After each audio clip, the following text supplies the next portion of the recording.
திருச்செந்தூர் கோயில் யானை தாக்கி பாகன் உட்பட 2 பேர் உயிரிழந்த நிலையில் யானையை பார்வையிட தடை விதிக்கப்பட்டிருக்கிறது.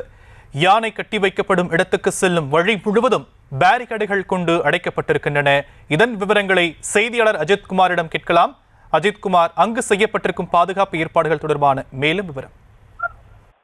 ஷாம், அதாவது திருச்செந்தூர் சுப்பிரமணிய சுவாமி கோவில் யானை தெய்வானை நேற்று யானையோட பாகன் மற்றும் அவரது உறவினரான 2 பேரை தாக்கியதில் 2 பேர் உயிரிழந்தனர். தன்னை செல்லமாக வளர்த்த பாகன் உள்ளிட்ட 2 பேரை தாக்கி கொலை செய்த சம்பவம் பெரும் அதிர்ச்சியையும் சோகத்தையும் ஏற்படுத்தி வந்தது. இந்த நிலையில நேற்று மாலை முதலே வனத்துறையினர் மற்றும் கால்நடைத்துறையினர் கட்டுப்பாட்டுக்கு இந்த யானையானது வந்தது. தற்போது யானை இயல்பான நிலையில் இருப்பதாகவும் வனத்துறையினர் தகவல் தெரிவிக்கின்றனர்.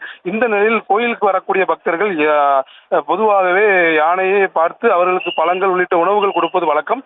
இந்த நிலையில் கோயிலுக்கு வரக்கூடிய பக்தர்கள் யானை அருகில் செல்ல வேண்டாம் என கோவில் நிர்வாகம் சார்பில் தடை ஒன்று விதிக்கப்பட்டிருக்கிறது.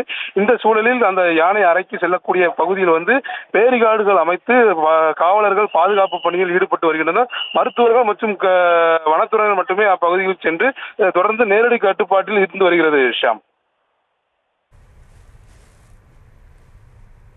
தற்போதைய விவரங்களுக்கு நன்றி அஜித் குமார். செய்திகளை உடனுக்குடனும் துல்லியமாகவும் தெரிந்து கொள்ள சப்ஸ்கிரைப் பண்ணுங்க.